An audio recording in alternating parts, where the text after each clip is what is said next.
Okay, so in general, the discussion of the model revolves around the consumption of seafood and the perspective that this brings. Ideas such as the origin of the fish we consume, what is sustainable and what isn't, what perspective we have on the issues of sustainability, especially perceptions about fish were discussed the different problems with fishermen, the environmental problems that generates, and also about the reason goes towards environmental education. And they emphasize in the sustainability within the activities like how to difficult it's to educate people about this, the alternatives to try the discussion to excessive consumption of these products, the regulation that are required by government, and in general the problems with the administration of the agencies that regulate the fishing activities. And in addition, talking about aquaculture, its problem, perspective on this activity, and the challenge that it still has to come and they overcome society. I consider that within a level is necessary and important to promote the sustainable consumption of seafood products, but if I want to focus on a specific level, I consider that rising awareness of the final consumer, what is global society, is much more important than to the fact supply demand, and that is where manage to educate consumers to consume less seafood or consume only seafood from sustainable fishing or aquaculture. We will be partly forcing the supplier to only offer us these products, and although it's very difficult, it will be the main focus where we as consumer and show demand a sustainable product. That is where the role of the supplier comes in,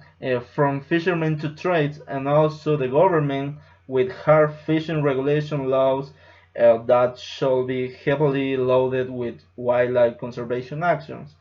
In relation to the Marine Stewardship Council on the certain in the spiny lobster fishery in the Bahamas,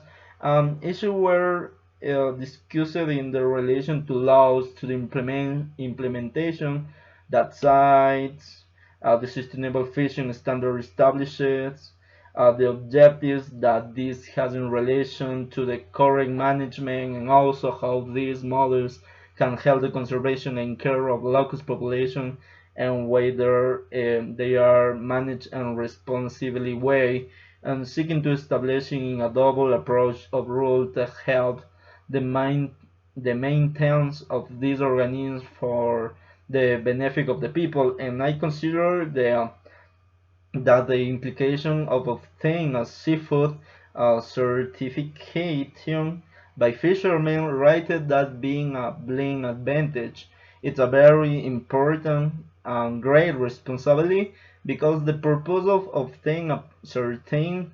is not only to distribute better categorized and economic valued products, but also, which above all, is to support the care and protection of these species, to be responsive with the established protocols, and above all, the keeping in mind to the importance of their actions